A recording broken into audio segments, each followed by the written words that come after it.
Hello, Malik Currington here, Family Budget Fisherman.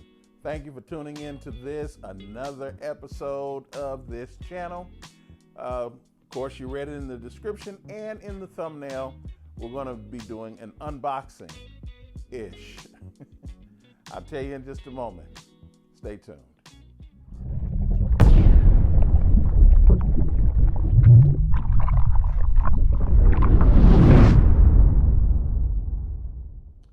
Welcome back. As I mentioned, I call it an unboxing kind of ish because today, as of this recording, it is January 16. I did an original recording of this January 12, just the day after I got the box, my Omnia Fishing box, and I went to go and edit the video and realized, oh my goodness, my sound was terrible. Apparently, my battery, it goes in here, my battery for the microphone here was low. So, on the cusp of me going to be doing some upgrades, I'm still using some of the older equipment, and it failed on me. So, this unboxing is happening after I've already opened the box, but that's okay. You'll still learn what I've purchased. And also during the course of this, I'll tell you some things that are happening this week that I think are going to be super fantastic for the channel and for you. So the first thing I want to talk about is I got this reel. This is called the Regal 2500 LT, the Regal LT 2500 XH. This is a Daiwa reel. And the reason I purchased this reel is because it has specs that are very similar to some of the higher end reels in the Daiwa sphere, as it were. So this is this Daiwa Regal has a maximum drag of 22 pounds. Now, mind you, 22 pounds is Tatula break strength. Now, I'm not suggesting in any way that this Regal can be a Tatula. I'm saying that there are some attributes that are worth considering when you're talking about a sub $100 reel and being able to get some of the higher end attributes for beginner fishermen, in particular beginner fishermen. So the gear ratio is 6:2 to 1. It's a little fast for some applications. I was just talking with one of our subscribers about his reel, and one of the things he was noticing is for his Vanford, it was just the speed was too fast for some of his applications. And yes, it can be a bit of a speed demon, and so you just find a reel that has a little bit slower application, but you don't need to compromise on so many other things. And so it's worth considering. This particular reel, getting back to, has 10 ball bearings. It's a 10 bearing system, which is pretty good. And it weighs only, 7.4 ounces. So it's not a bad reel. Now, let's take it out. Take a look at it. I'm not as impressed with the color. I am, if you've been with me on this channel for any length of time, you know my criticism of gold on reels or any of that goldish looking color. I don't like it, plain and simple. I wish they just made it all purple. It'd been really nice. So aesthetically, I would say this is already at about an 8, aesthetically, but it feels good. Feels good, nice small reel. And this is a 2500 series.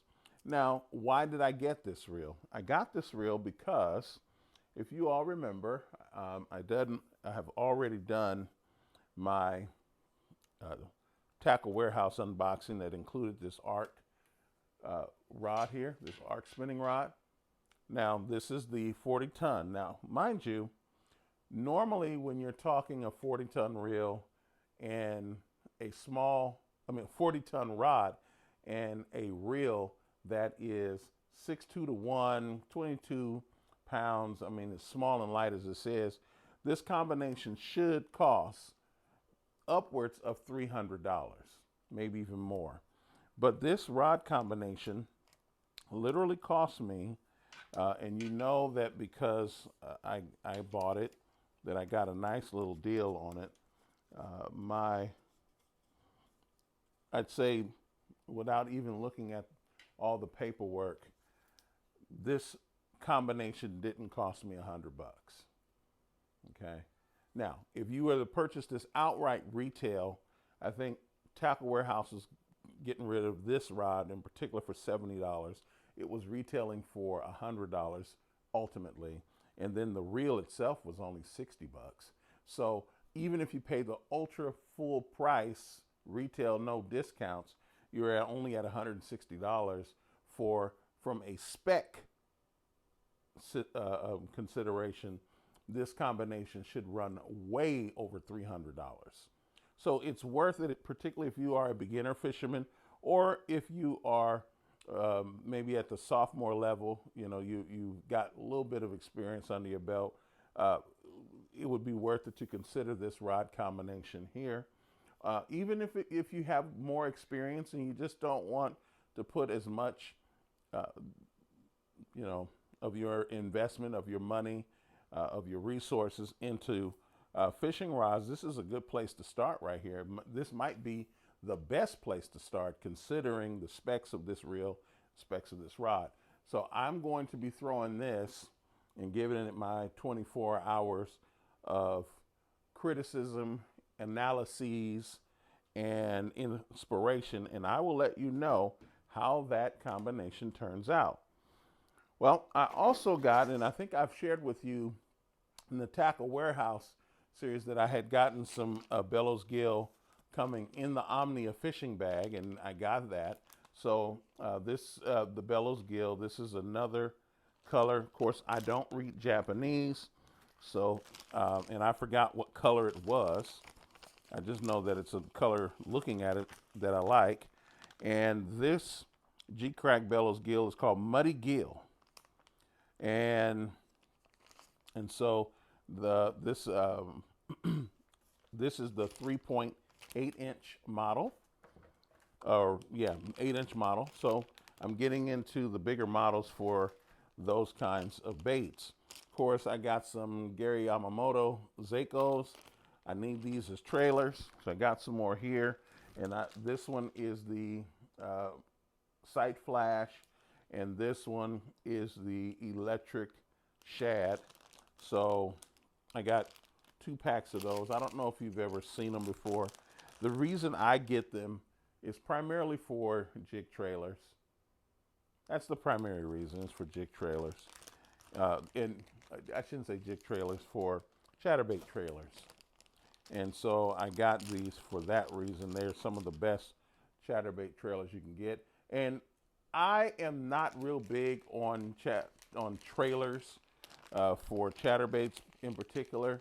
So for me, a light one and a dark one seem to work best.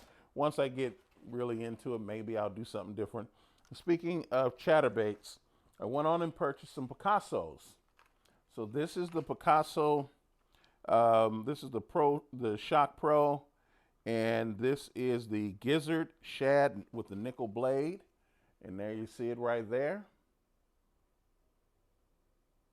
And then this model here is the Royal Red Craw. Yeah, the Royal Red Craw right there. And it has the Royal Red Craw blade as well. I got these because this year, 2022, I'm going to be throwing a lot more bladed baits than I did in 2021 and certainly 2020, when most of us didn't throw much of anything. The top chatterbaits are the Thunder Cricket, the Picasso, and of course, you know, the one that probably has its own category, the jackhammer. So all three of those are considered the top of the line. Now, the original will always be there, but we're talking about in terms of the epitome of performance. You got the Picasso, the Thunder Cricket, and the jackhammer. Those are your three different styles of chatterbaits that are at the top of the heap, as it were. Then I got the MaxScent flatworms. A lot of us have used those for different reasons, different styles. You can Ned rig them. I'm not as much of a Ned rigger as I am a jig fisherman, fishing it just with a jig hook, 1/8 ounce, 1/4 ounce, 1/16 ounce, 3/16, and I suspend it up off the ground. I am going to get more into the Ned rig, as it were. I may even have a dedicated Ned rig rod. So, I'll go with 5 rods that do a little bit of everything, and then go with 3 rods that are dedicated for something. So one for reaction baits, and one for Ned rigs, and one for something else. I don't know yet. So I'll let you know in the process. Then I got these, what we call pour boys.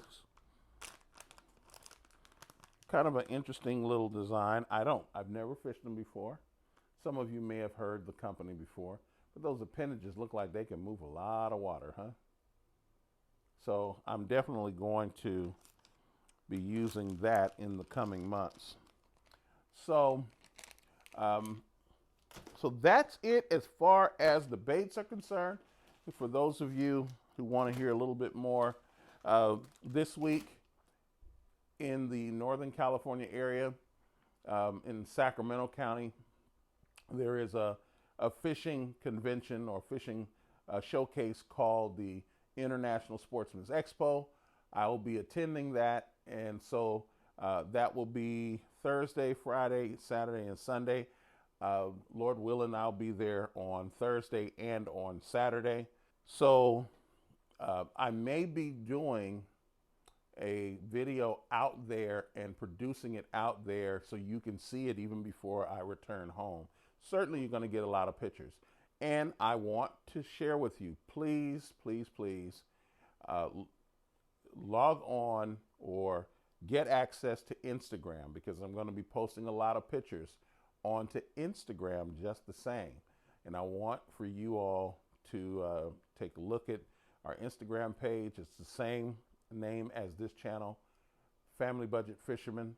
It's at Family Budget Fisherman, and you'll be able to see a lot of pictures and short form video there as well.